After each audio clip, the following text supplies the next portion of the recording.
اے میرے بندو، اگر تم کبیرہ گناہوں سے اپنے آپ کو بچا لو گے، اگر بڑے بڑے گناہوں سے اپنے دامن کو بچا لو گے، ان تجتنبوا کبائر ما تنہون عنہ، جن بڑے بڑے گناہوں سے تم کو منع کیا جاتا اگر تم ان سے بچ جاؤ گے، نکفر عنکم سیئاتکم، تو ہم تمہارے دوسرے تمام گناہوں کو معاف کر دیں گے، وندخلکم مدخلا کریما، اور تم کو بہترین جگہ یعنی جنت میں داخل کر دیں گے۔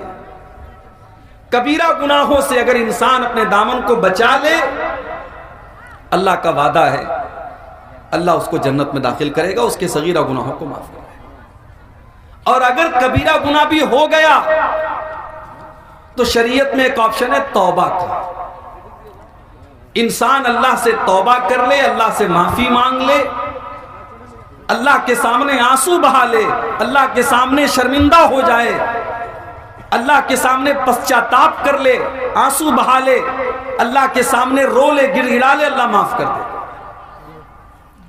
إِلَّا مَن تَابَ وَآمَنَ وَعَمِلَ عَمَلًا صَالِحًا فَأُولَئِكَ يُبَدِّلُ اللَّهُ سَيِّئَاتِهِمْ حَسَنَاتٍ وَكَانَ اللَّهُ غَفُورًا رَحِيمًا۔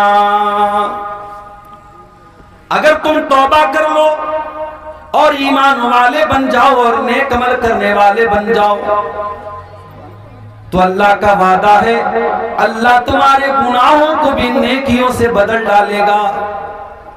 اب تک کی زندگی میں تم نے جتنے گناہ کے کام کیے تھے، جتنے غلط کام کیے تھے، اگر تم سچی توبہ کر لو تو اللہ کا وعدہ ہے کہ اللہ تمہارے گناہوں کو بھی نیکیوں میں تبدیل کر دے گا۔ اللہ، اس کا کرم دیکھو، اس کی رحمت دیکھو کہ اگر ہم سچی توبہ کریں گے تو اللہ ہمارے گناہوں کو بھی نیکیوں میں بدل دے گا۔ لیکن سچی توبہ کا مطلب کیا ہے؟ سچی توبہ یہ نہیں ہے رات میں آپ نے مولانا منور صاحب کی تقریر سنی نماز کے بارے میں، دل میں ارادہ ہوا کہ کل سے نماز شروع کریں گے، اور فجر کی نماز کے ٹائم الصلاۃ خیر من النوم کی آواز آتی رہی اور آپ سوئے رہ گئے، اور پھر رات گئی بات گئی، آپ نے رات میں توبہ کی، صبح توبہ توڑ دی۔ کہیں بڑا اچھا جملہ میں نے پڑھا تھا فیس بک کے اوپر کہ موبائل اگر وائبریشن میں بھی رکھا ہو تو موبائل کے وائبریشن کی آواز ہمارے کانوں میں پہنچ جاتی ہے، موبائل کے وائبریشن کی آواز بھی ہم سن لیتے ہیں لیکن اذان کی آواز ہمارے کانوں تک نہیں پہنچتی۔ اس کا مطلب ہم کانوں کے بہرے نہیں ہیں، ہم دل کے بہرے ہیں۔ تو سچی توبہ یہ ہے کہ اگر آپ کے دل میں توبہ کا خیال آیا ہے تو آپ فوراً اللہ سے معافی مانگے اور اس گناہ کو فوراً چھوڑ دیں۔ انما التوبة على الله للذين يعملون السوء بجهالة، اللہ تعالیٰ ان لوگوں کی توبہ کو قبول کرتا ہے جو نادانی میں آ کر کے گناہ کرتے ہیں، جن سے گناہ ہو جاتا ہے نادانی میں آ کر کے، نفس کے تقاضے میں آ کر کے وہ گناہ کا کام کر لیتے ہیں۔ ثم يتوبون من قریب فأولئک یتوب اللہ علیہم، اور جیسے ان کو یہ احساس ہوتا ہے کہ ہم نے گناہ کر لیا، ہم نے اللہ کو ناراض کر لیا، وہ جلدی سے توبہ کر لیتے ہیں، اور جب وہ جلدی سے توبہ کر لیتے ہیں تو اللہ ان کی توبہ کو قبول کر لیتا ہے۔ وَلَيْسَتِ التَّوْبَةُ لِلَّذِينَ يَعْمَلُونَ السَّيِّئَاتِ، اللہ ان لوگوں کی توبہ کو قبول نہیں کرتا ہے جو گناہوں پر گناہ کرتے رہتے ہیں، جو بہت سارے گناہ کرتے رہتے ہیں۔ حَتَّى إِذَا حَضَرَ أَحَدَهُمُ الْمَوْتُ قَالَ إِنِّي تُبْتُ الْآنَ، جب موت کا ٹائم آتا ہے، جب دیکھتا ہے کہ اب تو مرنے والے ہیں، سامنے موت کو دیکھتا ہے، تب وہ کہتا ہے کہ اے اللہ میں توبہ کرتا ہوں۔ جو انسان مرنے کا انتظار کر رہا ہے اور توبہ نہیں کر رہا ہے، اللہ ایسے لوگوں کی توبہ کو قبول نہیں کرے۔ توبہ تو فرعون نے بھی کی تھی۔ فرعون جب ڈوبنے لگا سمندر کے اندر تو فرعون نے بھی توبہ کی تھی اور کہا تھا میں اللہ کے اوپر ایمان لاتا ہوں، جس کے اوپر بنی اسرائیل ایمان لاتے میں اس کے اوپر ایمان لاتا ہوں۔ اللہ نے کیا فرمایا؟ الآن وقد عصیت من قبل، اے فرعون تو اب جا، اب توبہ کر رہا ہے، اب تیرے توبہ کرنے کا کوئی مطلب نہیں ہے، اب تیری توبہ کا کوئی معنی نہیں ہے۔ ساری زندگی تو گناہ پر گناہ کرتا رہا، لوگوں پر ظلم و اتیاچار کرتا رہا، بچوں کو مرواتا رہا، عورتوں کو غلام بناتا رہا، اور آج جب تو موت کو اپنی آنکھوں کے سامنے دیکھ رہا ہے تو توبہ کر رہا ہے۔ فَالْيَوْمَ نُنَجِّيكَ بِبَدَنِكَ لِتَكُونَ لِمَنْ خَلْفَكَ آیَةً، اے فرعون آج ہم تجھے موت دیں گے، اور ایسی موت دیں گے ہم تیری باڈی کو محفوظ رکھیں گے، تیری ڈیڈ باڈی کو بچا کر کے رکھیں گے، تاکہ تیری ڈیڈ باڈی آنے والی نسلوں کے لیے نشانی بن جائے، اور لوگ تیری ڈیڈ باڈی کو دیکھ کر کے کہیں کہ دیکھو یہ فرعون تھا جو اپنے آپ کو رب کہا کرتا تھا، جو اپنے آپ کو خدا کہا کرتا تھا، یہ اس فرعون کی ڈیڈ باڈی ہے۔ تو توبہ کرنے کے لیے مرنے کا انتظار مت کرو میرے بھائی، زندگی میں توبہ کرو، تندرستی کی حالت میں توبہ کرو۔ نوجوان اگر یہ سمجھ رہا ہے کہ صاحب ابھی تو جوان ہیں، جب 70 سال کے ہو جائیں گے، 60 سال کے ہو جائیں گے، لاٹھی پکڑ کے چلنے لگیں گے تب نماز بھی پڑھ لیں گے، تو جاؤ ذرا دیکھ لو قبرستان میں، اگر 10 جنازے قبرستان میں پہنچتے ہیں تو 10 میں 5 جنازے آپ کو ایسے بھی ملیں گے جو جوانوں کے جنازے، کوئی کینسر کا شکار ہو کر، کوئی کورونا کا شکار ہو کر، کوئی کسی اور بیماری کا شکار ہو کر کے مر رہا ہے۔ میرے نوجوان ساتھیوں، توبہ کے سلسلے میں دیر نہ کرو، اللہ سے معافی مانگنے کے سلسلے میں دیر نہ کرو، زندگی کا کوئی بھروسہ نہیں ہے، کل نہ کر کل کا کوئی بھروسہ نہیں، کل نہ آیا کبھی اور نہ آئے گا کل، کل تو کل ایک پل کا بھروسہ نہیں، کل نہ کر کل کا کوئی بھروسہ نہیں۔ انسان کی زندگی میں ایک دن تو چھوڑ دو، 1 منٹ کی بھی گارنٹی نہیں ہے۔ وَمَا تَدْرِي نَفْسٌ مَاذَا تَكْسِبُ غَدًا وَمَا تَدْرِي نَفْسٌ بِأَيِّ أَرْضٍ تَمُوتُ، کوئی نہیں جانتا کہ کل وہ کیا کرے، اور کوئی نہیں جانتا کہ وہ زندہ رہے گا یا مر جائے گا، کہاں مرے گا کل، اس کی موت کہاں ہوگی، کس جگہ مرے گا، یہ بھی کوئی نہیں جانتا۔ میرے پیارے ساتھیوں، اس لیے اگر گناہ کا کام ہم کر رہے ہیں تو جتنا جلدی ممکن ہو ہم توبہ کر لیں، اور جب ہم توبہ کر لیں گے اللہ کا وعدہ ہے اللہ ہماری توبہ کو قبول کرے گا۔ التائب من الذنب کمن لا ذنب لہ، اللہ کے نبی فرماتے ہیں جو توبہ کر لیتا ہے وہ اتنا پاک و صاف ہو جاتا ہے جیسے اس نے کبھی کوئی گناہ ہی نہ کیا ہو۔ اللہ کا قانون تو یہ ہے کہ توبہ کرنے والا جب توبہ کر لیتا ہے، دنیا کا قانون تو یہ ہے صبح کا بھولا شام کو لوٹا ہے تو اسے بھولا نہیں کہتے، لیکن اللہ کا قانون کیا ہے؟ اللہ کا قانون تو یہ ہے اگر آپ سچی توبہ کر لیتے ہیں، آپ اللہ سے معافی مانگ لیتے ہیں تو اللہ آپ کو متقیوں میں شامل کر دیتا ہے، اللہ آپ کے گناہوں کو نیکیوں میں بدل ڈالتا ہے۔ اللہ کا قانون نرالا ہے میرا، جانتے ہو دنیا میں اگر ہم کسی سے کچھ مانگتے ہیں تو جس سے ہم مانگتے ہیں وہ ناراض ہوتا ہے، اگر ہم کسی سے بار بار سوال کریں، بار بار مانگیں تو سامنے والا کہتا ہے یار عبدالغفار صاحب آپ نے میرا گھر دیکھ لیا ہے، آپ بار بار مجھ سے مانگ رہے ہیں، ناراض ہو جاتا ہے۔ یہ دنیا کا قانون ہے، دنیا کا قانون یہ کہ بار بار کسی کے سامنے ہاتھ پھیلاؤ گے، بار بار اس سے مانگو گے، بار بار سوال کرو گے، وہ ناراض ہو جائے گا۔ لیکن اللہ کا قانون کیا ہے؟ اللہ کا قانون یہ ہے وَقَالَ رَبُّكُمُ ادْعُونِي أَسْتَجِبْ لَكُمْ إِنَّ الَّذِينَ يَسْتَكْبِرُونَ عَنْ عِبَادَتِي سَيَدْخُلُونَ جَهَنَّمَ دَاخِرِينَ۔ اللہ کا قانون یہ ہے کہ جو اللہ سے نہیں مانگتا ہے، جو اللہ کے آگے ہاتھ نہیں پھیلاتا ہے، اللہ اس سے ناراض ہوتا ہے۔ تو مجھ سے مانگ کیوں نہیں رہا ہے؟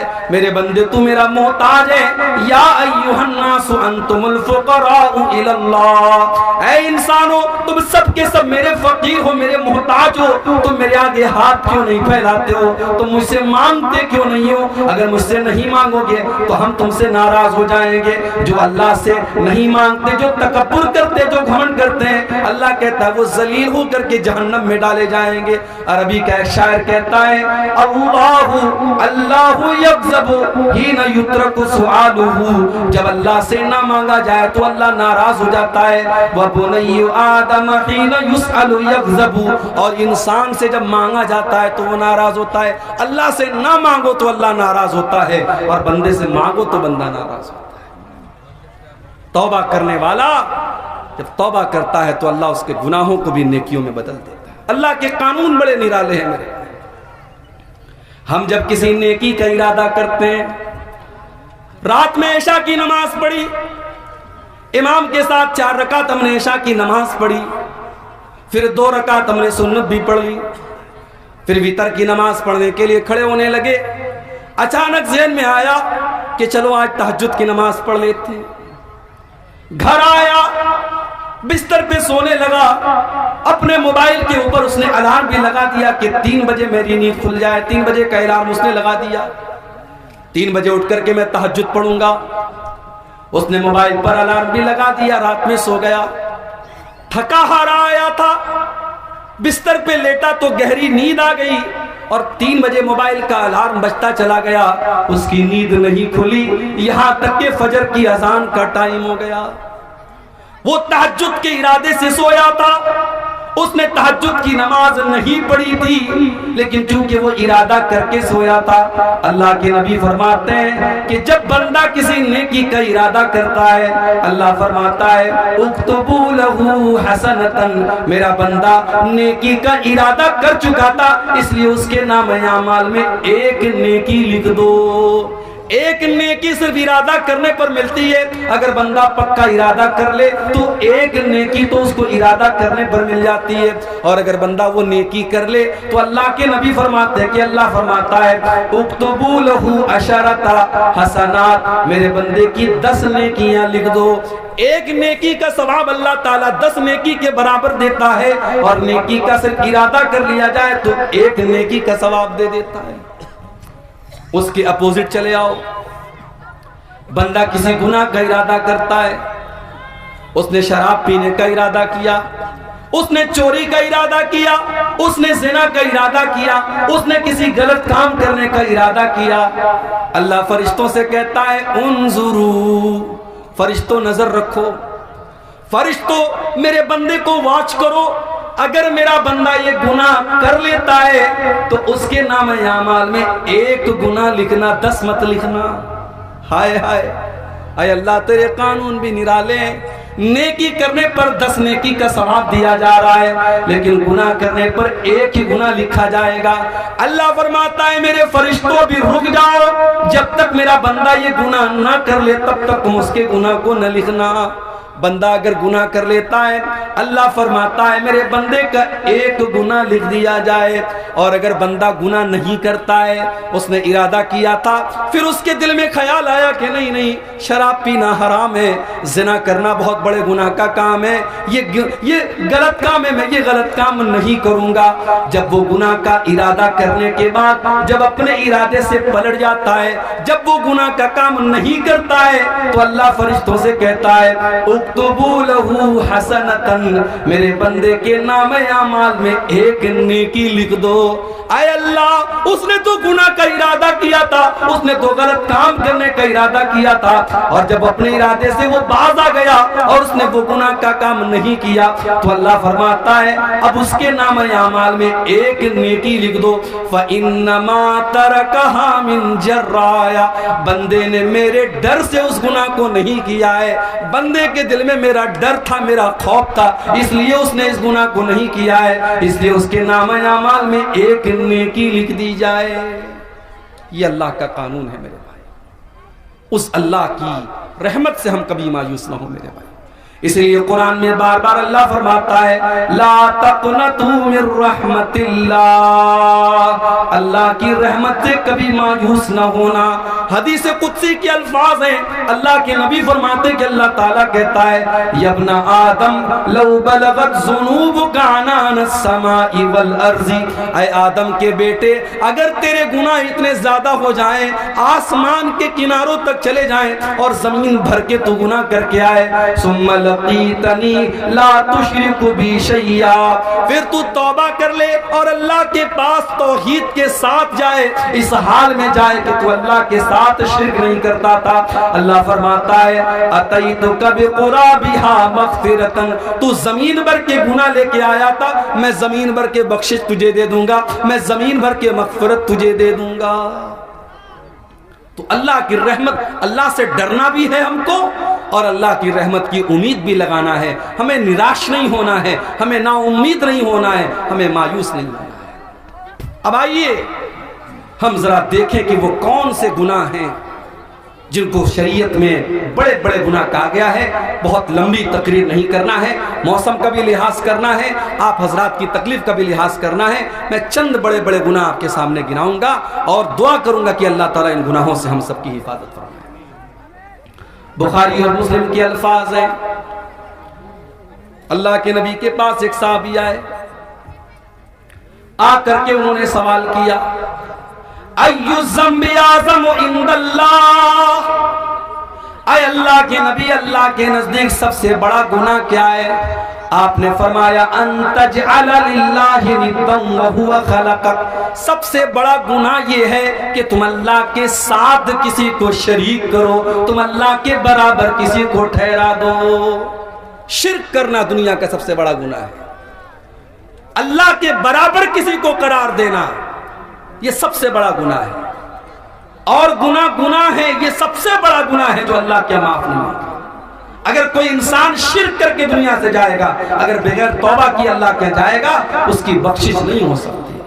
ان اللہ لا یغفر ان یشرک بہ ویغفر ما دون ذلک لمن یشاء، اللہ تعالیٰ شرک کو معاف نہیں کرے گا، شرک سے چھوٹے جو گناہ ہیں اللہ ان کو معاف کر دے گا، مگر شرک کو اللہ تعالیٰ معاف نہیں کرے گا۔ انہ من یشرک باللہ فقد حرم اللہ علیہ الجنہ ومأواہ النار وما للظالمین من انصار، جو شرک کرے گا اللہ فرماتا ہے ہم نے جنت حرام کر دی اس کے اوپر، وہ کبھی جنت میں داخل نہیں ہوگا، وہ جہنمی ہے، وہ جہنم میں جائے گا، شرک کرنے والا جہنم میں جائے گا۔ یہ دسمبر کی آج 30 تاریخ ہے، 5 دن پہلے ہمارے عیسائی مذہب کا ایک تہوار تھا، عیسائی بھائیوں کا ایک تہوار تھا، کرسمس کا تہوار۔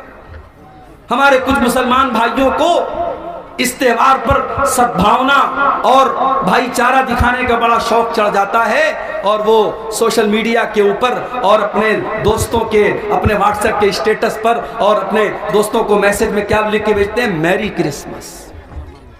میرے پیارے ساتھیوں، یہ میری کرسمس کہنے والے اور کرسمس کی مبارکباد دینے والے کان کھول کر کے سن لیں، شاید آپ کو اندازہ نہیں ہے اس کرسمس کے تہوار کو منانے والا یہ عقیدہ رکھتا ہے کہ عیسیٰ علیہ السلام اللہ کے بیٹے ہیں۔ اچھا، اللہ کے بیٹے کیوں مانتے ہو؟ عیسائی سے پوچھو تم اللہ کا بیٹا کیوں مانتے ہو؟ وہ کہے گا عیسیٰ علیہ السلام بغیر باپ کے پیدا ہوئے۔ وہ یہاں تک بولے گا کہ آپ کے آخری نبی، جس کو آپ آخری نبی مانتے ہیں، وہ بھی ماں اور باپ دونوں کے ذریعے پیدا ہوئے، مگر ہم جس کو اللہ کا بیٹا مانتے ہیں ان کا کوئی باپ نہیں تھا۔ اس کا مطلب ان کا باپ نعوذ باللہ اللہ تھا۔ قرآن میں اللہ نے جواب دیا ان مثل عیسیٰ عند اللہ کمثل آدم خلقہ من تراب، اے عیسائیو اگر بغیر باپ کے پیدا ہونے والے عیسیٰ کو تم اللہ کا بیٹا مانتے ہو تو اے عیسائیو ذرا آدم کے اوپر غور کرو، آدم کی تو نہ کوئی ماں تھی اور آدم کا تو نہ کوئی باپ تھا، آدم کو اللہ تعالیٰ نے مٹی سے پیدا کیا اور اللہ نے کہا ہو جا اور آدم ہو گئے۔ اگر آدم کو اللہ بغیر ماں کے اور بغیر باپ کے پیدا کر سکتا ہے تو اے عیسائیو اللہ عیسیٰ کو بغیر باپ کے کیسے پیدا نہیں کر سکتا؟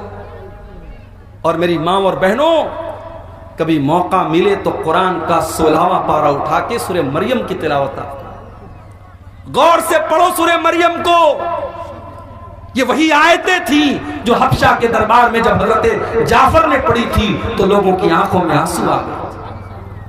اس میں ذرا پڑھو کہ کس طریقے سے حضرت مریم کی کردار کی عظمت اللہ تعالیٰ نے بیان کی۔ اذ ارسلنا الیہا روحنا فتمثل لها بشرا سویا.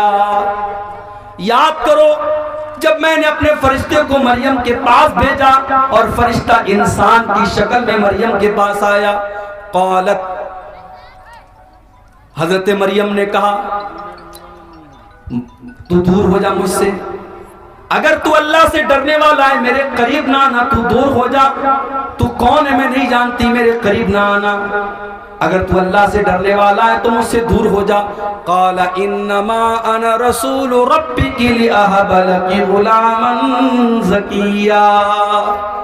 فرشتہ بولا اے مریم تم ڈرو نہیں، میں اللہ کا فرشتہ ہوں اور میں تم کو خوشخبری سنانے آیا ہوں. تمہارے پیٹ سے ایک بچہ پیدا ہونے والا ہے، عیسیٰ پیدا ہونے والے، اللہ کا نبی پیدا ہونے والا ہے.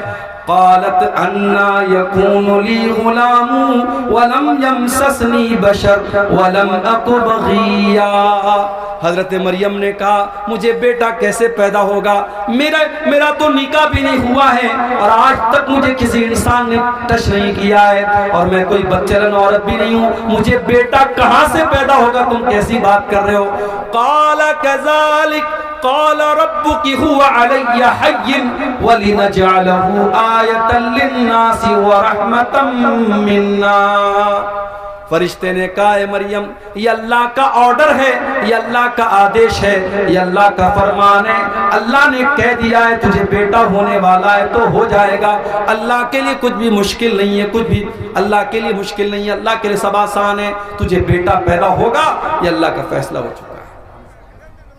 فحملته فانتبذت به مكانا قصيا.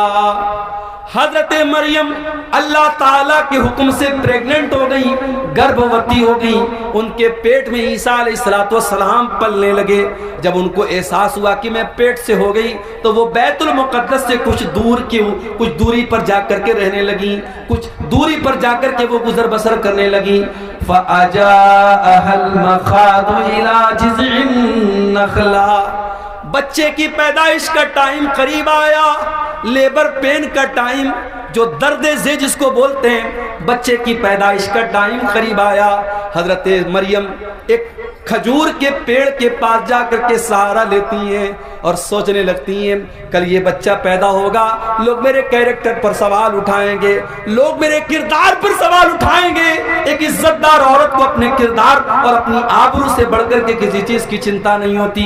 مریم نے کہا یا لیتنی مت قبل ھذا وکنت نسیا منسیا.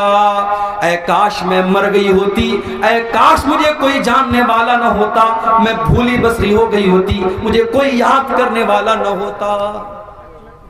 فناداها من تحتها الا تحزني قد جعل ربك تحتك سريا. اللہ کے فرشتے نے آواز دی اے مریم گھبراؤ نہیں، بچہ پیدا ہونے والا ہے. اے مریم تمہیں پیاس لگے گی، ذرا اپنے نیچے دیکھو، اللہ نے نہر جاری کر دی ہے، نہر جاری کر دی، تم کو پانی کی کوئی کمی نہیں ہوگی.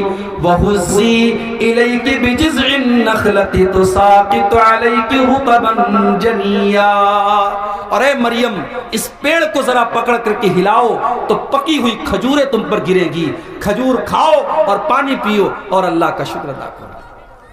اس سے علماء نے یہ استدلال کیا ہے کہ حضرت عیسیٰ کی پیدائش دسمبر کے مہینے میں نہیں ہو سکتی، کیونکہ کھجور کے پکنے کا جو ٹائم ہوتا ہے وہ مئی اور جون کا مہینہ ہوتا ہے. حضرت عیسیٰ کی پیدائش مئی اور جون کے مہینے میں ہوئی ہے، دسمبر کے مہینے میں نہیں ہوئی ہے. فَإِمَّا تَرَيِنَّ مِنَ الْبَشَرِ أَحَدًا فَقُولِي إِنِّي نَذَرْتُ لِلرَّحْمَنِ صَوْمًا فَلَنْ أُكَلِّمَ الْيَوْمَ إِنسِيًّا. فرشتے نے کہا اے مریم اگر کوئی انسان تم کو نظر آ جائے تو کہنا کہ میں اللہ کے لیے میں نے نظر مانی ہے، اشارے سے کہنا کہ میں کسی سے بات نہیں کروں گی، کسی سے بات چیت مت کرنا.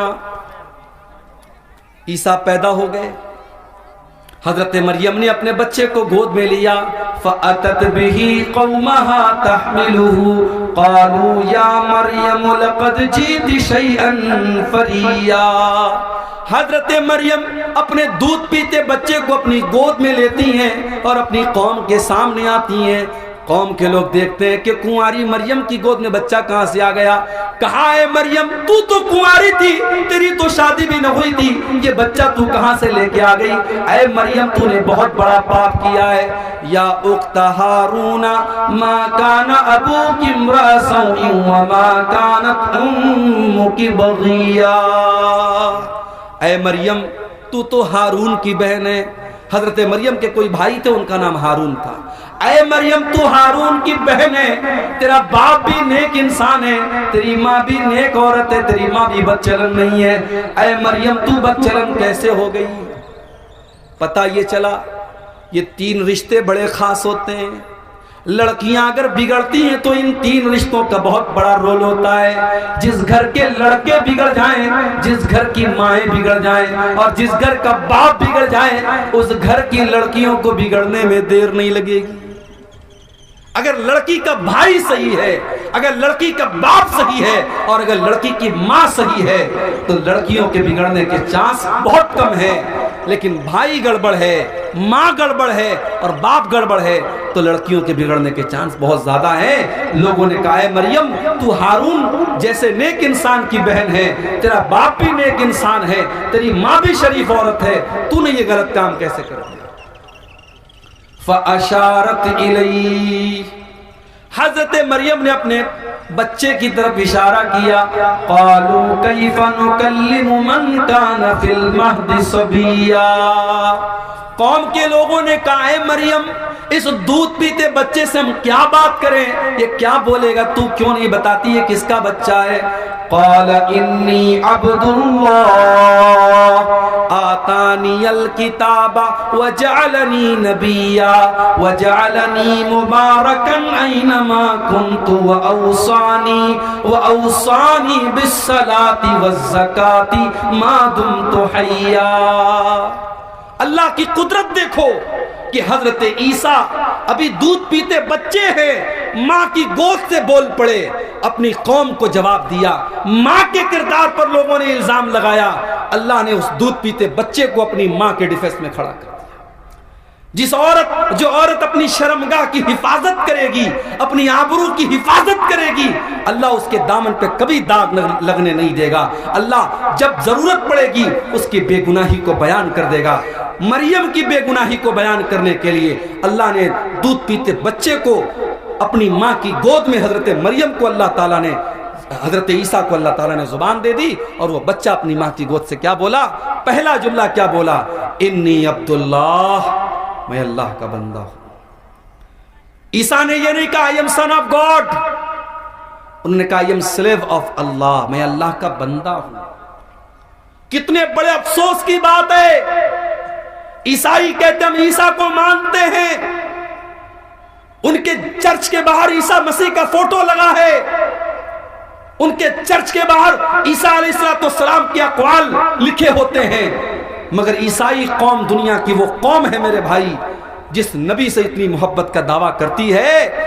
اس نبی نے پیدا ہونے کے بعد سب سے پہلا سینٹنس جو ان کے منہ سے نکلا ہے, جو سب سے پہلا شبد ان کے منہ سے نکلا ہے, انہوں نے کہا میں اللہ کا بندہ ہوں. اور عیسائی کہتے ہیں بندہ نہیں تھے, عیسیٰ تو اللہ کے بیٹے تھے, وہ اللہ کا بیٹا مانتے عیسیٰ علیہ السلام. اور ابھی ہمارے پڑوسی ملک کے ایک عیسائی پادری کا میں نے بیان سنا, اس نے کہا ہم کسی نبی کا میلاد نہیں مناتے ہیں, مسلمان اس غلط فہمی میں نہ رہیں, ہم عیسیٰ کو ایز اے پروفٹ نہیں مانتے ہیں, ہم کرسمس پر اللہ کے بیٹے کا جنم دن مناتے ہیں, اللہ کے بیٹے کا جنم دن مناتے ہیں. ہم عیسیٰ مسیح ایز اے پروفٹ ایک نبی کی حیثیت سے ہم ان کا میلاد نہیں مناتے. عیسیٰ علیہ السلام پیدا ہونے کے بعد کہہ رہے میں اللہ کا بندہ ہوں, اللہ نے مجھ کو نبی بنایا ہے, اللہ نے مجھ کو برکت والا بنایا ہے, میں جہاں بھی رہوں گا برکت رہے گی.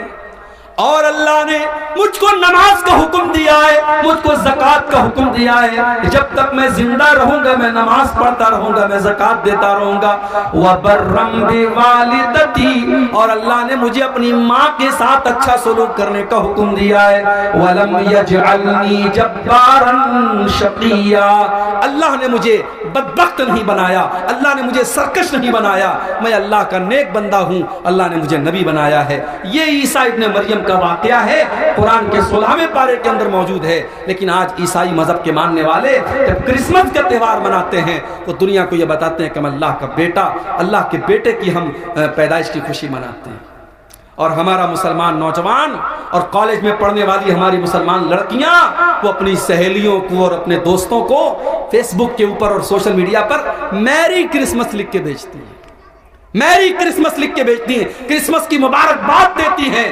ارے مسلمان، تو کتنا بے غیرت ہو چکا ہے، تو کتنا بے غیرت ہو چکا ہے جس تہوار پر تیرے اللہ کو گالی دی جا رہی ہے۔ اس سے بڑھ کے اللہ کے لیے کوئی گالی نہیں ہو سکتی میرے بھائی۔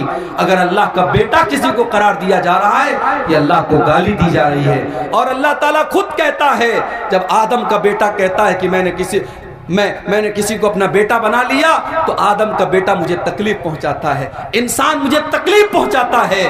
اللہ کا صبر دیکھو، اللہ کا برداشت دیکھو۔ اللہ کو گالی دی جاتی ہے، پھر بھی اللہ ان کو کھلاتا ہے، پلاتا ہے، روزی دیتا ہے۔ مسلمانوں، تمہارے رب کو گالی دی جائے، تمہارے رب کو برا بھلا کہا جائے، اور تم کرسمس کے تہوار پر مبارکباد دے رہے ہو۔ ابھی کلکتہ میں تھا، پرسوں کلکتہ میں جب میں داخل ہوا، ایئرپورٹ سے نکلا، میں باہر دیکھا بڑے بڑے پنڈال لگے ہوئے ہیں، بڑے بڑے پنڈال لگے ہوئے ہیں، اور وہاں کے علاقے کے مسلمان لیڈروں کے بڑے بڑے فوٹو بینر پہ لگے ہیں، اور کرسمس کی مبارکباد دی جا رہی ہے، اور کرسمس کے بڑے بڑے فنکشن ہو رہے ہیں، اور مسلمان ان پروگراموں کو ارینج کر رہا ہے۔ میں بڑے صاف الفاظ میں، کلکتہ میں میری تقریر تھی، میں نے کہہ دیا ہمیں نہیں کرنی ایسی پالیٹکس، ہمیں نہیں چاہیے ایسے نیتا، ہمیں نہیں چاہیے ایسے لیڈر جو پالیٹکس کے لیے اسلام کا سودا کر دیں، ایمان کا سودا کر دیں، توحید سے کمپرومائز کر لیں۔ ہمیں نہیں آنا ایسی پالیٹکس میں۔ اگر پالیٹکس میں آنا ہے تو آؤ، مگر اپنے ایمان اور اپنی توحید کو بچا کے رکھو میرے بھائی۔ ایمان ایک ایسی دولت ہے، اس کی قیمت پر دنیا کی کوئی دولت ہم نہیں لے سکتے، اس کو قربان کر کے دنیا کی کوئی دولت ہم نہیں لے سکتے۔ اللہ کو گالی دی جا رہی ہے، اللہ ناراض ہوتا ہے جب کسی کو کہا جاتا اللہ کا بیٹا ہے۔ جانتے ہو اللہ کتنا ناراض ہوتا ہے؟ وَقَالُوا اتَّخَذَ الرَّحْمَنُ وَلَدًا، یہ کہتے ہیں کہ رحمان نے بیٹا بنا لیا ہے۔ لَقَدْ جِئْتُمْ شَيْئًا إِدًّا، اللہ کا بیٹا قرار دینے والوں، تم بہت گندی بات اپنے منہ سے نکال رہے ہو۔ تَكَادُ السَّمَاوَاتُ يَتَفَطَّرْنَ مِنْهُ وَتَنشَقُّ الْأَرْضُ وَتَخِرُّ الْجِبَالُ هَدًّا، اتنی خطرناک بات تم اپنے منہ سے نکال رہے ہو کہ زمین پھٹ جائے، آسمان پھٹ جائے اور پہاڑ گر جائیں تو اتنی بڑی بات نہیں ہے، جتنی بڑی بات یہ ہے ان دعوا للرحمن ولدا، اللہ کا بیٹا کسی کو قرار دینا یہ بڑی خراب بات ہے، بہت بری بات ہے۔ تو شرک سب سے بڑا گناہ ہے میرے بھائی، ہمیں اپنے آپ کو اور اپنے بچوں کو بھی شرک سے بچانا ہے۔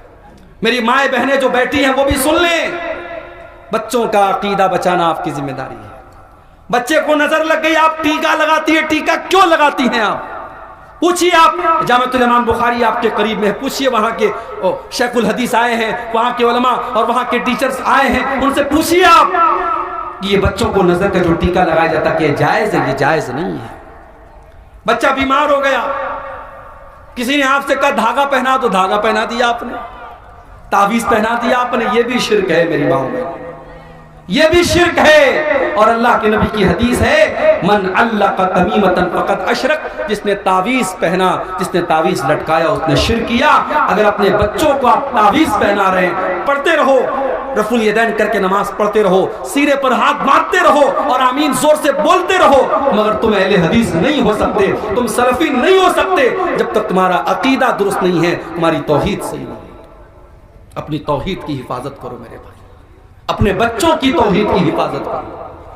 ابراہیم علیہ السلام جیسا پیغمبر دعا کرتا ہے وَجُنُبْنِي وَبَنِيَّ أَن نَّعْبُدَ الْأَصْنَامَ، اے اللہ تو مجھے بھی بت پرستی سے بچانا اور میری اولاد کو بھی تو شرک سے بچانا، میری اولاد کہیں بت پرستی میں نہ پڑ جائے، میری اولاد کہیں شرک میں نہ پڑ جائے۔ اگر ابراہیم جیسے پیغمبر کو اپنی اولاد کی چنتا ہے تو آپ کو بھی چنتا ہونی چاہیے، آپ کو بھی فکر ہونی چاہیے اپنی اولاد۔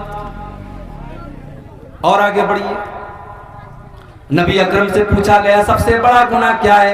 آپ نے فرمایا کہ اللہ کے برابر کسی کو قرار دینا۔ پوچھا گیا اے اللہ کے نبی اس کے بعد سب سے بڑا گناہ کیا ہے؟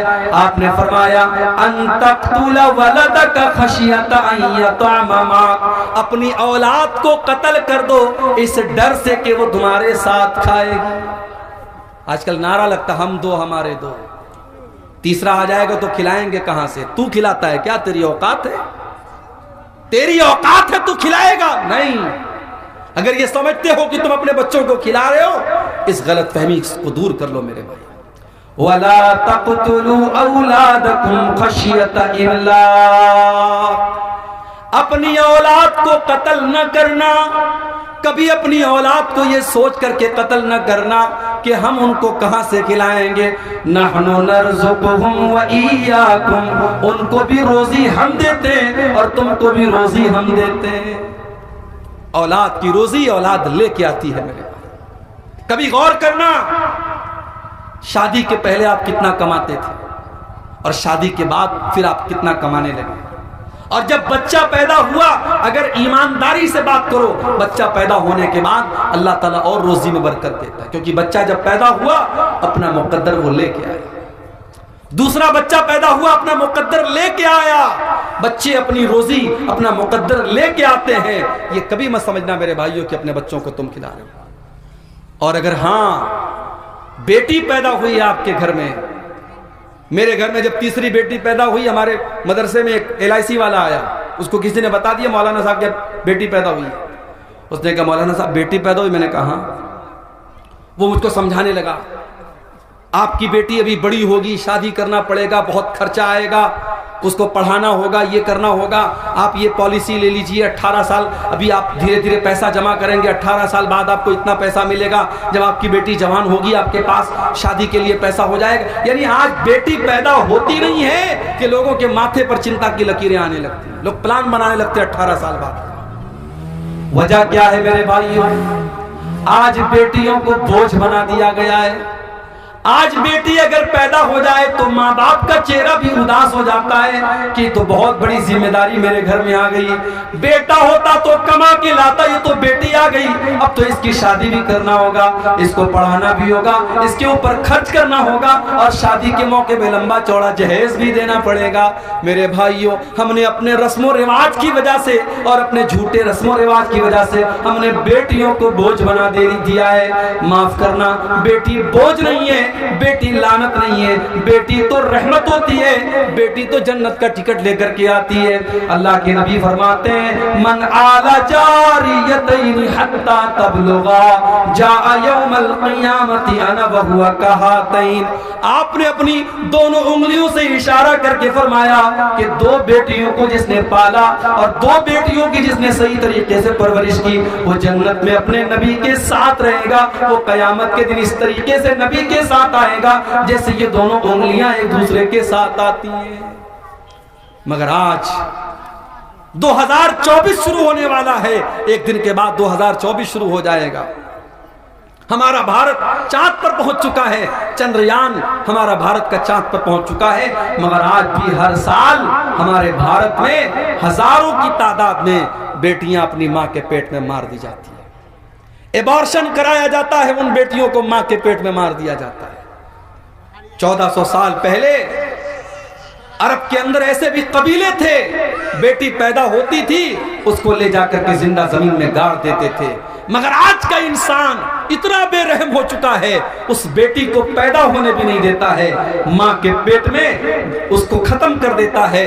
اور آپ جا کر کے یوٹیوب پر آپ دیکھیے، جب ایبارشن کیا جاتا ہے تو بڑی بے رحمی سے اس معصوم بچی کو یا بچے کو ماں کے پیٹ میں اس کے ٹکڑے ٹکڑے کیے جاتے ہیں، اس کے بدن کا قیمہ کر دیا جاتا ہے، اور وہ بیچارہ بچہ جو ابھی پروسیس میں تھا، ابھی پیدا ہونے والا تھا، ابھی ماں کے پیٹ میں تھا، اس کو دواؤں کے ذریعے اور آپریشن کے ذریعے ختم کر دیا جاتا ہے۔ میرے پیارے ساتھیوں، اولاد کو قتل کرنا یہ بہت بڑا پاپ ہے، اور اگر اولاد کو قتل کرنا بہت بڑا پاپ ہے تو ایک بات اور مجھے کہنے دیجئے، اولاد جہاں آپ کی 10 سال کی ہوئی 12 سال کی ہوئی، بچوں کو مدرسے سے چھڑا کر کام پہ لگا دینا، بچوں کی تعلیم سے چھڑا کر ان کو کام پہ لگا دینا، یہ بھی اولاد کو قتل کرنے کے برابر ہے۔ اگر آپ اپنے بچوں کی تعلیم پر توجہ نہیں دیتے، اپنے بچوں کو پڑھانے کے اوپر توجہ نہیں دیتے، میں کہتا ہوں 2 روٹی کی جگہ آدھی روٹی کھاؤ، 2 ٹائم کے بجائے 1 ٹائم کھانا کھاؤ، مگر اپنے بچوں کی تعلیم سے کمپرومائز مت کرو۔ آپ کا بیٹا پڑھے گا، کل ترقی کرے گا اور آپ کی زندگی میں سکون لائے گا، اور آپ اگر اپنے بچے کی تعلیم چھڑا کر کے اس کو دنیا کے کام میں لگا دیں گے تو کل وہ آپ کو گالی دے گا۔ جب زمانے کے تقاضوں سے وہ ٹکرائے گا اور اسے لگے گا کاش میں پڑھا لکھا ہوتا، تو اپنے باپ اور ماں کو وہ گالی دے گا۔ میرے بھائیوں، کبھی بھی اپنے بچوں کی تعلیم اپنی معاشی مشکلات کی وجہ سے مت چھڑاؤ۔ کوشش کرو کہ بچہ ہمارا تعلیم جاری رکھے۔ بچوں کی تعلیم چھڑا کر کے ان کو کام میں لگانا، یہ بھی اولاد کو قتل کرنے کے برابر ہے۔ اس دور میں ہم جانتے ہیں جو لڑکا پڑھا لکھا نہ ہو اس کی زندگی بڑی پریشانی کی ہوتی ہے، وہ کہیں کوئی نوکری نہیں کر سکتا، کہیں وہ کوئی کسی چیز میں حصہ نہیں لے سکتا۔ آج اپنے بچوں کی تعلیم پر توجہ دینا بھی ضروری ہے۔ اور آگے بڑھیے، تیسری چیز، اللہ کے نبی سے پوچھا گیا کہ پھر سب سے بڑا گناہ کیا ہے؟ آپ نے فرمایا انتظانیہ حلیلۃ جارک، اپنے پڑوسی کی بیوی کے ساتھ زنا کرنا۔ زنا کرنا تو کسی بھی عورت کے ساتھ حرام ہے، مگر پڑوسی کی بیوی کے ساتھ زنا کرنا یہ زیادہ بڑا گناہ ہے، کیونکہ پڑوسی کے اوپر بھروسہ کرتا ہے، پڑوسی کے اوپر وشواس کرتا ہے۔ اگر پڑوسی کی بیوی کے ساتھ اور پڑوسی کی بیٹی کے ساتھ اور پڑوسی کی بہن کے ساتھ کوئی غلط کام کرتا ہے تو یہ اس کے پڑوس کا اس نے حق مارا ہے، اس نے پڑوسی کے ساتھ حق تلفی کی ہے۔ پڑوسی کا بڑا حق ہے۔ میرے بھائیوں، یہ زنا کو تیسرا بڑا گناہ قرار دیا گیا۔ آج زنا بھی عام ہو رہا ہے۔ آپ کے کشن گنج کے علاقے میں مسلمان لڑکیوں کو استعمال کیا جا رہا ہے، ان کو دوسروں کے بستروں تک لے کے جایا جا رہا ہے۔ ہمارے پاس یہ نیوز تک موجود ہے کہ آج مسلمان لڑکیوں کو ویشیا ورتی میں ڈالا جا رہا ہے، ان کے جسم کے ساتھ کھیلا جا رہا ہے۔ یہ حالات، کتنی غریب گھروں کی لڑکیاں ہیں، آج ان کے ساتھ یہ حالات بھی کیے جا رہے ہیں۔ میرے بھائی، ہمیں اس سماج کو زنا سے بچانا ہے۔ میرے بھائی، لڑکی غریب گھر کی ہو، امیر گھر کی ہو، لڑکا امیر گھر کا ہو، غریب گھر کا ہو، نکاح کے لائق ہو جائے تو اس کا نکاح کر دینا چاہیے، شادی کر دینی چاہیے۔ اور شادی کے راستے میں جو رکاوٹیں، ختم کرو ان کو۔ یہ صحابہ کا دور نہیں ہے، یہ تابعین کا دور نہیں ہے، یہ فتنوں کا دور ہے۔ اگر آپ نے اپنے بچوں اور بچیوں کی صحیح ٹائم پر شادی نہیں کی تو فتنے پیدا ہوں گے، اور اللہ کے نبی فرما چکے ہیں۔ آپ نے فرمایا اذا كتب الیکم ممن ترضون دینہ وخلقہ فزوجوہ، تمہارے لڑکے کے لیے، تمہاری لڑکی کے لیے جب اچھا رشتہ آ جائے، دیندار گھر کا رشتہ آ جائے تو اپنی لڑکیوں کی شادی کر دیا کرو۔ الا تفعلوا، اگر تم ایسا نہیں کرو گے، تکن فتنۃ فی الارض، تو زمین کے اندر فتنہ پھیل جائے گا، وفساد مریض، اور بہت بڑا فساد پھیل جائے گا۔ یہ انسٹاگرام کا دور ہے۔ آج آپ کی لڑکی کس سے بات کر رہی ہے، آپ کتنی نظر رکھیں گے؟ آج بہت مشکل اپنی لڑکیوں کے اوپر واچ کرنا اور نظر رکھنا۔ آج آپ کے لڑکے کس سے چیٹنگ کر رہے ہیں، آج آپ نظر نہیں رکھ پائیں گے۔ ان کو ان فتنوں سے بچانا ہے، وہ شادی کے قابل ہو جائیں، جلدی سے ان کی شادی کر دو۔ میرے بھائی، اس دور کے بہت بڑے فتنوں میں سے شرمگاہ کا فتنہ ہے۔ اسی لیے اللہ کے نبی فرماتے ہیں من یضمن لی ما بین لحییہ وما بین رجلیہ اضمن لہ الجنہ، جو مجھے زبان کی گارنٹی دے دے اور شرمگاہ کی گارنٹی دے دے، میں اسے جنت کی گارنٹی دیتا ہوں۔ تو زنا سے بچانا ہے اپنے آپ۔ اور عورت کو جو پردے کا حکم دیا گیا اور محرم غیر محرم کا جو فرق بیان کیا گیا اور مرد کو جو حکم دیا گیا وہ اپنی نگاہوں کو نیچی کر کے رکھے، یہ ساری چیزیں اسی لیے ہیں تاکہ سماج سے زناکاری اور بدکاری کو روکا جائے۔ اور آگے بڑھیے، کبیرہ گناہوں میں سے ایک اور بہت بڑا گناہ، اللہ کے نبی فرماتے ہیں اجتنبوا السبع الموبقات، 7 ہلاک کر دینے والے گناہوں سے بچو، 7 ہلاک کر دینے والے گناہوں سے بچو۔ نمبر 1 الاشراک، الشرک باللہ، اللہ کے ساتھ شرک کرنا۔ نمبر 2 والسحر، جادو کرنا۔ جادو کرنا، کسی کے اوپر جادو کرنا، آج یہ بھی ہو رہا ہے۔ بھائی بھائی میں دشمنی ہے، بھائی بھائی کے اوپر جادو کروا رہا ہے۔ ساس بہو میں جھگڑا ہو گیا، ساس اپنی بہو کے اوپر، اپنے بیٹے کے اوپر جادو کروا رہی ہے کہ تاکہ بہو اور بیٹے میں تعلق خراب ہو جائے۔ یہ حالات ہے میرے بھائی۔ بنگال میں اور آپ کے بہار میں آج کتنے کیس آتے ہیں کہ صاحب گھروں میں سکون نہیں ہے، جادو کیا جا رہا ہے اور لوگوں کو پریشان کیا جا رہا ہے۔ جادو کرنا بھی حرام ہے، جادو کروانا بھی حرام ہے، اور جادوگر کی بات کی تصدیق کرنا بھی حرام ہے۔ اللہ کے نبی فرماتے ہیں من اتا عرافا فسألہ فصدقہ بما یقول، جو انسان کسی عراف کے پاس جاتا ہے، کسی پامشٹ کے پاس جاتا ہے، کسی جیوتشی کے پاس جاتا ہے، کسی بھوشیہ بتانے والے کے پاس جاتا ہے اور اس کی بات کی تصدیق کرتا ہے، لا تقبل لہ صلاۃ 40 یوما، اس کی 40 دن تک کی نماز قبول نہیں ہوگی۔ 40 دن تک کی نماز قبول نہیں ہوگی اگر کسی بھوشیہ بتانے والے کی بات آپ نے مان لی۔ اور ایک حدیث میں اللہ کے نبی نے فرمایا فقد کفر بما انزل علی محمد، جس نے جادوگر کی اور جوتشی کی اور نجومی کی بات مان لی، اس نے محمد کی شریعت کا انکار کیا، اس نے اللہ کے دین کا انکار کیا۔ اس لیے جادو کرنا اور کرانا بھی ہے۔ اس کے بعد اللہ کے نبی فرماتے ہیں وَقَتْلُ النَّفْسِ الَّتِي حَرَّمَ اللَّهُ إِلَّا بِالْحَقِّ، کسی نردوش کی ہتیا کرنا، کسی بے گناہ کا خون بہانا، یہ بھی اسلام کے اندر حرام ہے، کبیرہ گناہ ہے۔ اسلام اجازت نہیں دیتا ہے کسی بے قصور کی ہتیا کرنے کی، اور اگر کوئی کسی کی ہتیا کر دے تو اسلامی قانون میں سزا یہ ہے ہتھیارے کو بھی قتل کیا جائے گا۔ اگر کسی نے کسی کی جان لے لی تو قاتل کو بھی قتل کر دیا جائے گا۔ ہاں جس کی ہتیا ہوئی ہے، جس کا مرڈر ہوا ہے، اگر اس کے گھر والے معاف کر دیں الگ بات ہے، اگر معاف کر دیں اور دیت لے لیں جو ایک بڑا اماؤنٹ ہوتا ہے، لاکھوں میں اماؤنٹ ہوتا ہے، وہ اماؤنٹ لے کر کے وہ معاف کر دیں الگ بات ہے، ورنہ قاتل کی بھی گردن ماری جائے گی، قاتل کو بھی قتل کیا جائے گا۔ اسلام بہت سخت ہے اس معاملے میں، اسلام میں کسی نردوش کی ہتیا کرنے کی اجازت نہیں ہے۔ من قتل نفسا بغیر نفس او فساد فی الارض فکأنما قتل الناس جميعا، ایک نردوش کی ہتیا کرنے والا اور ایک بے قصور کو مارنے والا پوری مانوتا کا قاتل ہے۔ 2000 مسلمانوں کا خون بہانے والے آج ملک کے بڑے بڑے عہدوں پر براجمان ہیں۔ اللہ کی عدالت کا انصاف باقی ہے۔ ایک انسان کی ہتیا کرنے والا اگر پوری مانوتا کا قاتل ہے تو سوچو میرے بھائیوں، ہزاروں لوگوں کے خون کی ہولی کھیلنے والوں کا انجام کیا ہوگا۔ ایک فرعون تھا جو بچوں کو مروا دیا کرتا تھا، ایک فرعون تھا جو بچوں کو قتل کروا دیتا تھا۔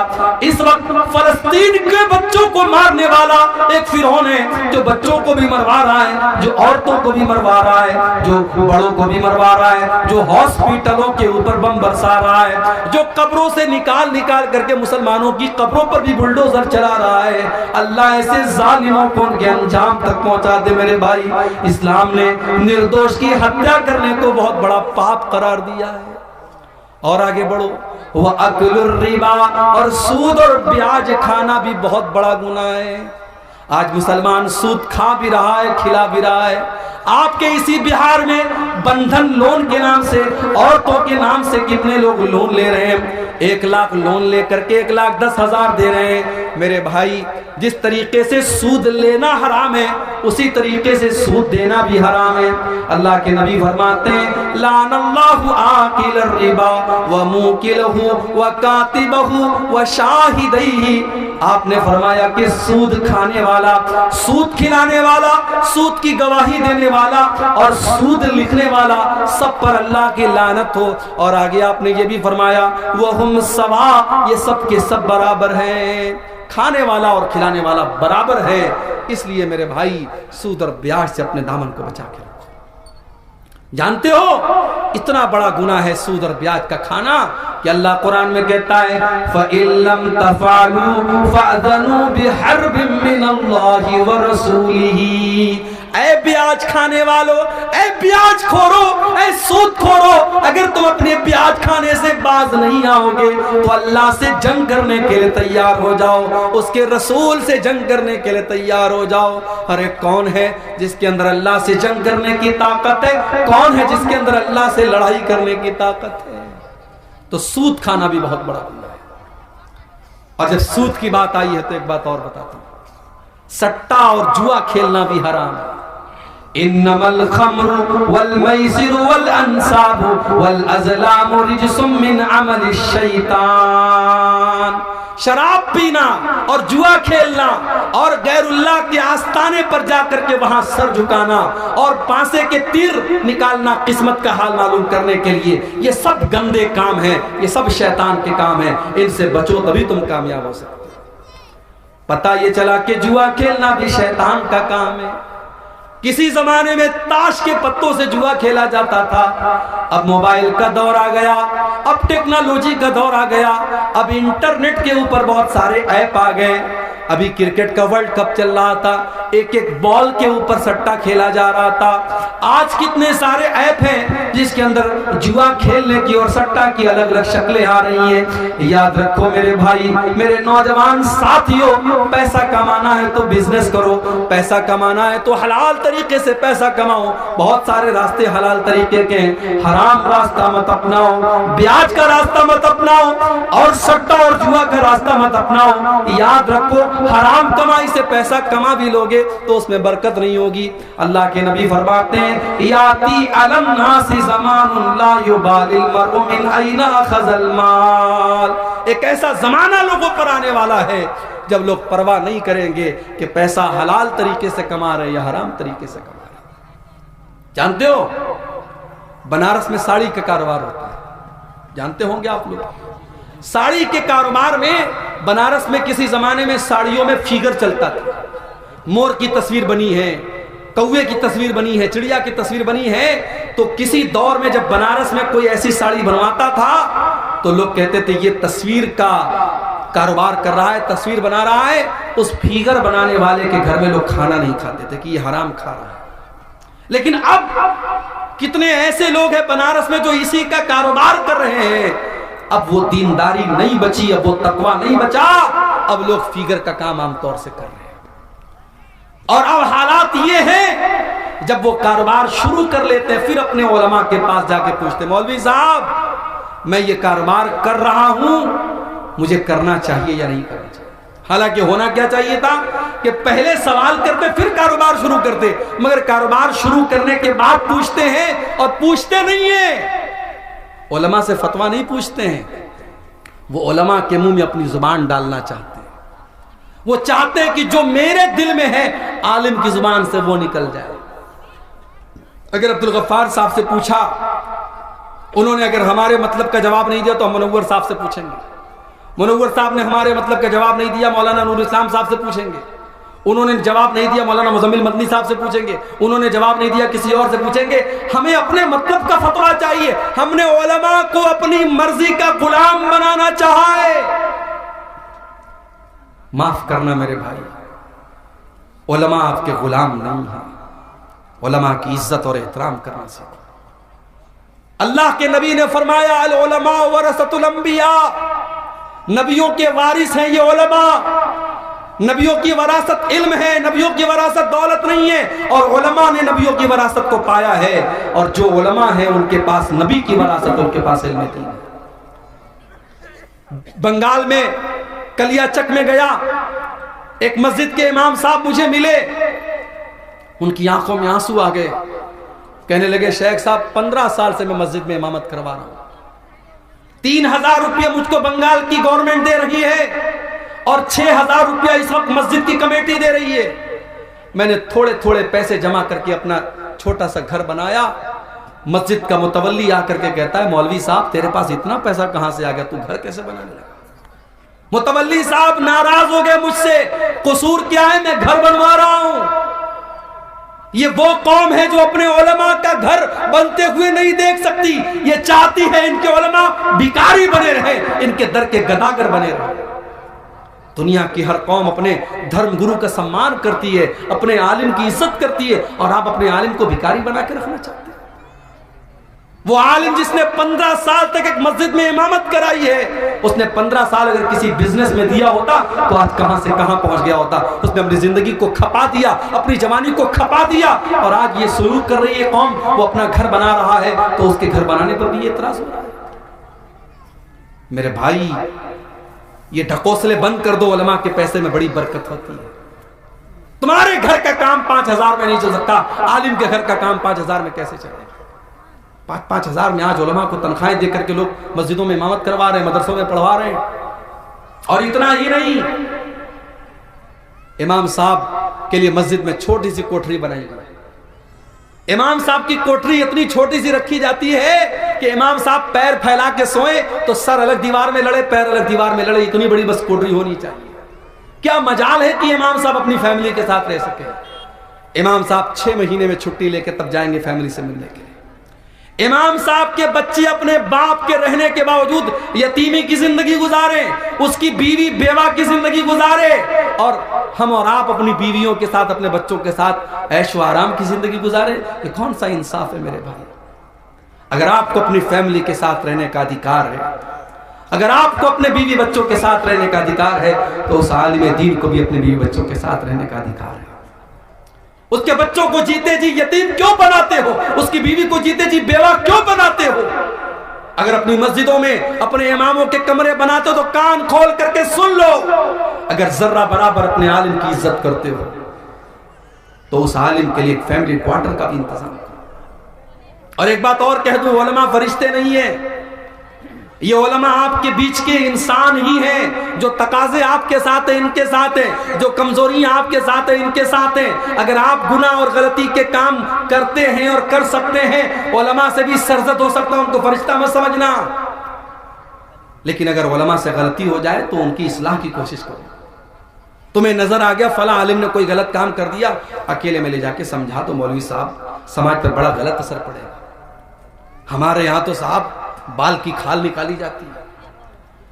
امام صاحب نے اگر سجدہ تھوڑا لمبا کر دیا، عشاء کی نماز تھوڑی لمبی پڑھا دی، ہم چائے کی دکانوں پہ بیٹھ کے اور پان کی دکانوں پہ بیٹھ کے تبصرہ کرتے ہیں، صاحب مولوی صاحب نے نماز بڑی لمبی پڑھا دی۔ تمہارے باپ کا نوکر ہے، تم سے پوچھ کے نماز پڑھائے گا؟ عزت نہیں ہے آپ کی نظر میں علماء کی۔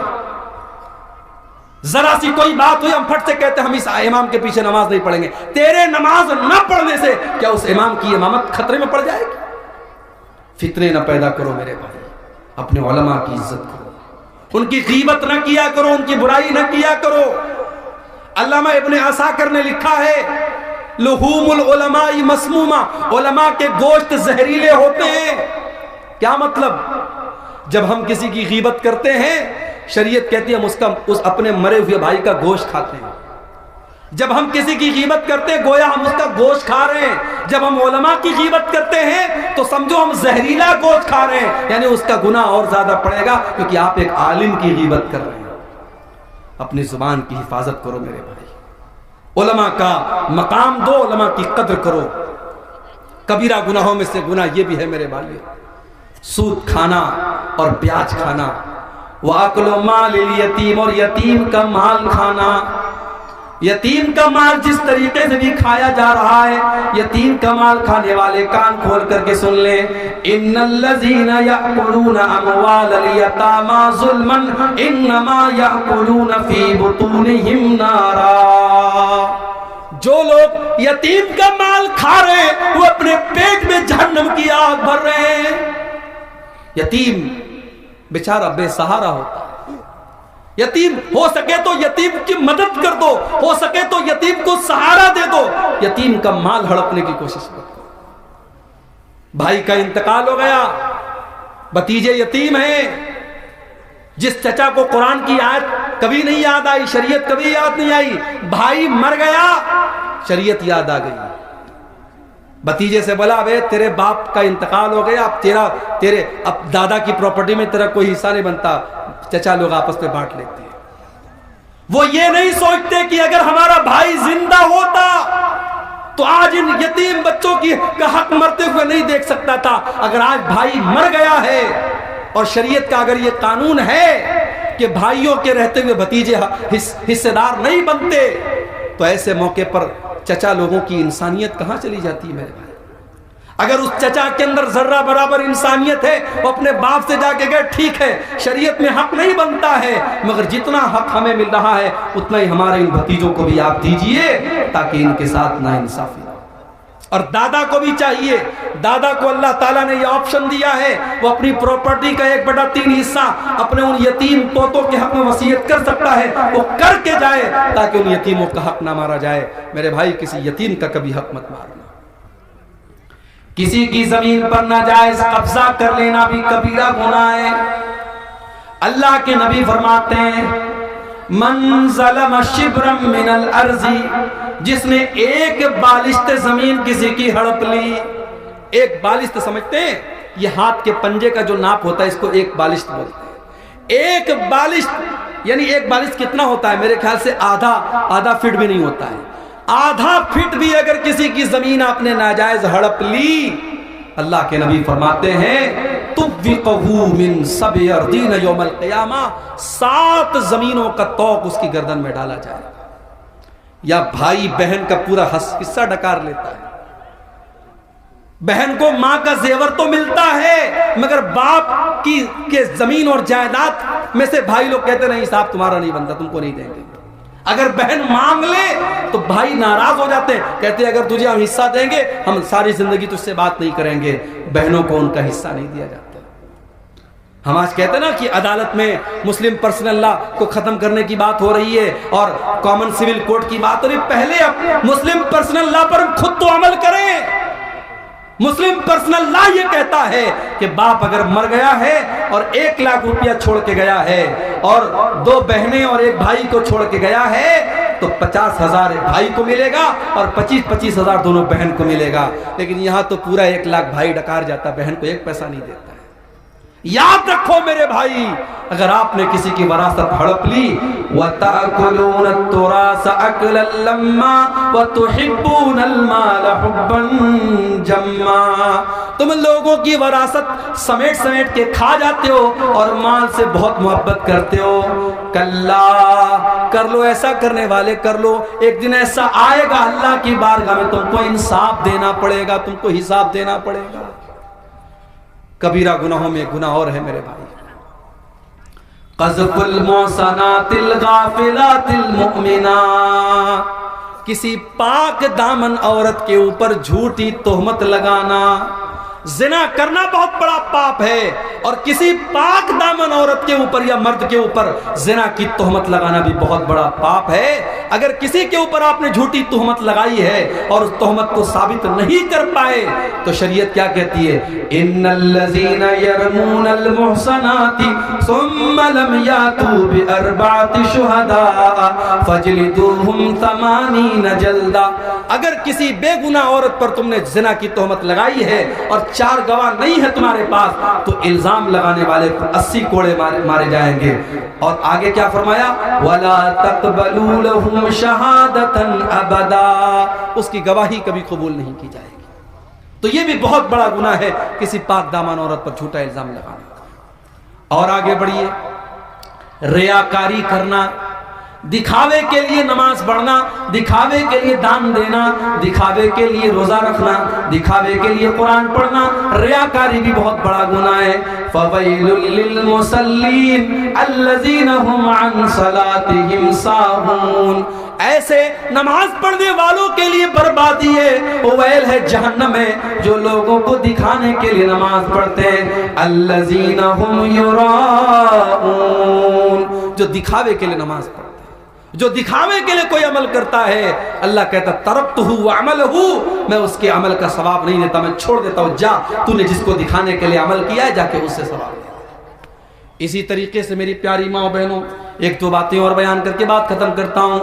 عورت کا بے پردگی کرنا، عورت کا بیہودہ کپڑے پہن کر کے نکلنا، عورت کا ایسے کپڑے پہن کر کے گھر کے باہر نکلنا جس سے اس کے شریر کا انگ نظر آتا ہو، اس کا بدن نظر آتا ہو، اپنے جسم کا پردرشن کرنا، یہ بھی کبیرہ گناہ ہے۔ اللہ کے نبی فرماتے ہیں صنفان من اہل النار لم ارہما، دو قسم کے لوگ جہنم میں جائیں گے اور ان کو میں نے ابھی نہیں دیکھا، وہ بعد میں آئیں گے، وہ قیامت کے پہلے آئیں گے۔ نمبر 1 قوم معهم سیات کاذناب البقر یضربون بها الناس، ایسے لوگ آئیں گے جن کے ہاتھ میں گائے کی دم کی طرح کوڑے ہوں گے اور وہ کوڑوں سے لوگوں کو ماریں گے۔ ابھی منور صاحب آئے، آسام کے حالات بیان کر رہے تھے، میں اتر پردیش سے آیا ہوں، ہمارے یہاں کے حالات بھی آپ دیکھ رہے ہیں، حکومتیں اور کرسیاں، یہ ان کا نشہ بھی بڑا گہرا ہوتا ہے میرے بھائی۔ مگر راحت اندوری کا بڑا مشہور شعر ہے، جو صاحب مسند ہے کل نہیں ہوں گے، جو صاحب مسند ہے کل نہیں ہوں گے، کرایہ دار ہیں، ذاتی مکان تھوڑی ہے، یہ کرسیاں، یہ عہدے، وَتُعِزُّ مَن تَشَاءُ وَتُذِلُّ مَن تَشَاءُ وَتُؤْتِي الْمُلْكَ مَن تَشَاءُ وَتَنزِعُ الْمُلْكَ مِمَّن تَشَاءُ۔ اللہ جب چاہتا ہے جس کو چاہتا ہے حکومت دیتا ہے اور جس سے چاہتا ہے حکومت چھین لیتا ہے۔ اللہ کا قانون یہی رہا ہے، زمین پر ظالم کو اللہ تعالیٰ نے پھلنے پھولنے نہیں دیا ہے، اللہ نے کفر کی حکومت کو چلنے دیا ہے، شرک کی حکومت کو چلنے دیا ہے، مگر ظلم کی حکومت کو چلنے نہیں دیا ہے۔